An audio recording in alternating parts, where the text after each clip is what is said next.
எம்ஜிஆர் இன்னைக்கு உயிரோடு இருந்திருந்தா ம் எங்க தலைவர் எதிர்த்து நின்னா ம் கன்ஃபார்ம் தோத்துருவார் தெரியுமா? கன்ஃபார்மா நானுன்னு சொல்லிட்டா ஆ. எம்ஜிஆர் இருந்திருந்தா தோட்டம் அந்த கதைலாம் கேள்விப்பட்டிருக்கீங்களா?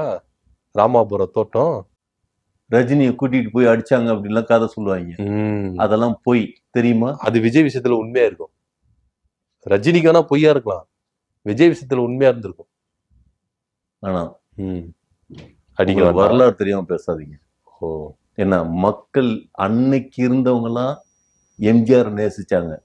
எம்ஜிஆர் நேசிச்சவன் அத்தனை பேரும் செத்து போயிட்டாங்க. கொஞ்சம் பேர் தான் இருக்கிறாங்க. அதுவும் கட்சியில மூத்த உறுப்பினர்னு இருக்காங்க. புரியுதுங்களா? இன்னைக்கு இருக்கிற கிட்ஸ் எது ஜென்சி கிட்ஸ் வயசுக்கு வந்தவங்க எல்லாருமே இன்னைக்கு யாருக்கு தெரியுமா ஓட்டு போடுறாங்க? யாருக்கு ஓட்டு போடுறாங்க? எங்க தலைவருக்கு. ஓஹோ 18 வயசு ஆனா தான் ஓட்டு போட முடியும், வயசுக்கு வந்தாலும் ஓட்டு போட முடியாது.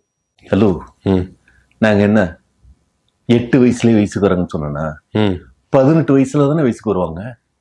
அதானே நான் சொன்னேன். ஓ நீங்க மெச்சூரிட்டி ஆகிறது சொல்றீங்க, மேஜர் ஆகிறது சொல்றீங்க. Okay okay. அதாவது பெரிய அப்படியே எல்லாம் தெரிஞ்சது மாதிரிலாம் நினைச்சுக்கிட்டு இருக்காதீங்க. எல்லாம் தெரிஞ்சவன் அந்த உலகத்துல எவனுமே கிடையாது தெரியுமா? எங்க தலைவரே ரொம்ப பவ்யமா எதுவுமே தெரியாத மாதிரி இருப்பாரு. உங்க ஆளுக்கு அவ்வளவு தெரிஞ்சவரு. ஒண்ணுமே தெரியல உங்க ஆளுக்கு.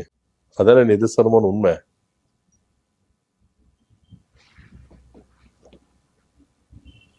ஒண்ணுமே தெரியாத பத்தி என்ன ஆயிடுச்சு இந்த பேசிட்டு இருக்கணும். ஒரு மாதிரி பேச வேணாம்.